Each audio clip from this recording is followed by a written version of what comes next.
Welcome back to The Observable Unknown. Tonight, we arrive at a quiet edge, not the edge of knowledge, but the edge of expression. There are things we know perfectly well and yet cannot say. There are experiences that feel complete until language attempts to hold them, and they fracture. There are moments when silence does not mean absence, but instead precision. This interlude asks a deceptively simple question. What does language make possible, and what does it quietly forbid? Language does not live in isolation. It is never merely thought made audible, nor sound arranged into sense. Language is a social force. It binds, stratifies, includes, excludes, elevates, and erases. Now we step outward from the solitary mind and into the shared field. We ask a question that unsettles comfort. When language moves between people, who gains coherence and who is destined to lose it? The previously discussed linguist Edward Sapir argued in the early 20th century that language is not a neutral vehicle for thought. It is a social contract, a system that teaches its speakers what may be noticed, named, and taken seriously. His student, Benjamin Lee Whorf, extended this idea. Together, their work became known as the Sapir-Whorf hypothesis, often misunderstood but quietly enduring. Their central claim was modest yet destabilizing. The grammar we inherit shapes the relations we perceive, not what we can think, but what we are encouraged to think together. The observable unknown here is not cognition, but coordination. Language aligns minds long before it informs them. Language is not only shared, it is clearly ranked. The philosopher Pierre Bourdieu described language as symbolic capital.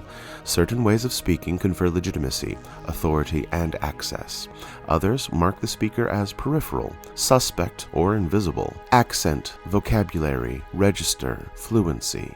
These are not aesthetic details, they're social signals. To speak properly is often to speak from power. To speak differently is to risk correction, dismissal, or silence. The observable unknown here is subtle and pervasive. Language does not merely describe hierarchy, it creates it. In the 1950s, the philosopher J.L. Austin introduced the concept of speech acts.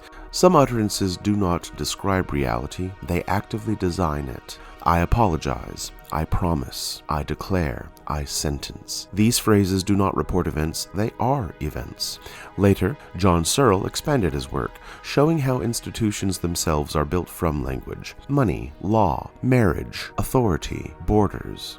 They persist because we agree linguistically to treat them as real. The observable unknown emerges with force. Much of reality exists simply because we continue to speak it into being. Neuroscience now confirms what social theory has long suspected. Studies using functional magnetic resonance imaging show that during conversation, speakers' neural activity synchronizes. Temporal and frontal language regions begin to align across brains. Understanding is not transmission, it forms resonance. In 1921, the Austrian philosopher Ludwig Wittgenstein published a slender, difficult work titled Tractatus Logico-Philosophicus. Its most famous proposition is also its most unsettling. The limits of my language mean the limits of my world. Wittgenstein was not claiming that reality ends where worlds stop. He was claiming something more intimate, that what we can notice, distinguish, and think about coherently is shaped by the structures our language provides. Language does not merely label the world, it organizes it. If a concept has no linguistic scaffolding, it becomes difficult to stabilize in awareness. Not impossible, but unstable. Fugitive, if you will. The observable unknown here is surprisingly subtle. Reality may exceed language endlessly, but human consciousness sadly does not. Modern cognitive science has echoed this insight rather recently. Research in psycholinguistics and cognitive anthropology has shown that language acts as a system of constraints, not in the sense of oppression, but in the sense of framing. The brain is a prediction engine, as we've said many times. It anticipates patterns, categorizes stimuli, and compresses experience into manageable forms. Language assists this compression. Words carve perceptual boundaries. Grammatical structures prioritize certain relationships over others. Tense systems shape how time itself is experienced. Languages that lack future tense often report time as continuous rather than projected. Languages that encode relational status shape social cognition at a foundational level. Here, language is not decoration, it is design.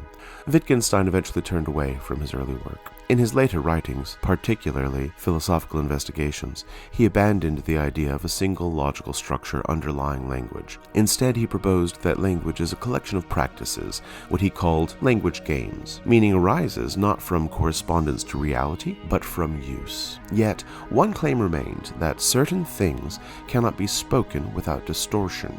Ethics, aesthetics, mystical experiences, the feeling of meaning itself. When language attempts to grasp these domains, it either becomes metaphorical or it collapses into silence, and silence, in this view, is not failure, it is instead exquisite restraint. Neuroscientific research supports this distinction. Functional imaging studies show that intensely emotional or transcendent experiences often involve reduced activation in classical language regions, including Broca's region and Vernix's area. Instead, there is increased activity in limbic and paralimbic structures, as well as sensory integration networks. The experience is vivid, the memory is strong, but the verbal trace may be quite weak. This is why people struggle to articulate grief, awe, or sudden insight, not because they lack vocabulary, but because the experience was never primarily linguistic to begin with. The observable unknown emerges eloquently. Some truths are known somatically, some relationally, even others affectively, before they are ever verbalized. Consider how often identity is anchored in narrative. I am the kind of person who, this always happens to me, I have always been.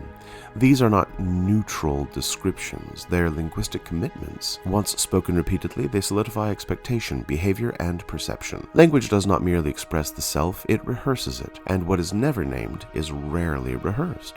This is why therapeutic, contemplative, and ritual traditions often work by carefully altering language, not through affirmation alone, but instead through reconfiguration of meaning. To change the story is to gently loosen the boundary of the possible. Many traditions have arrived at the same conclusion from different directions. Silence is not emptiness, it is precision. To refrain from speech is sometimes the only way to avoid misrepresentation. To listen inwardly without commentary allows perception to remain fluid. The mind does not stop functioning in silence, it simply stops overcommitting. The observable unknown here is that language gives shape to consciousness, but silence preserves its depth. Tonight, please notice the moment when words fail you, not as a deficiency, but as a threshold. Notice when meaning arrives without explanation, when understanding precedes articulation. Language will return, it always does, but it need not dominate every moment of knowing. If this interlude stirred reflection in you, I would love to hear all about it. You can write to me at theobservableunknown@gmail.com or text reflections or questions to 336-675-5836. And wherever you listen, please consider leaving a review or rating. Your words help this work reach those who are ready to listen carefully.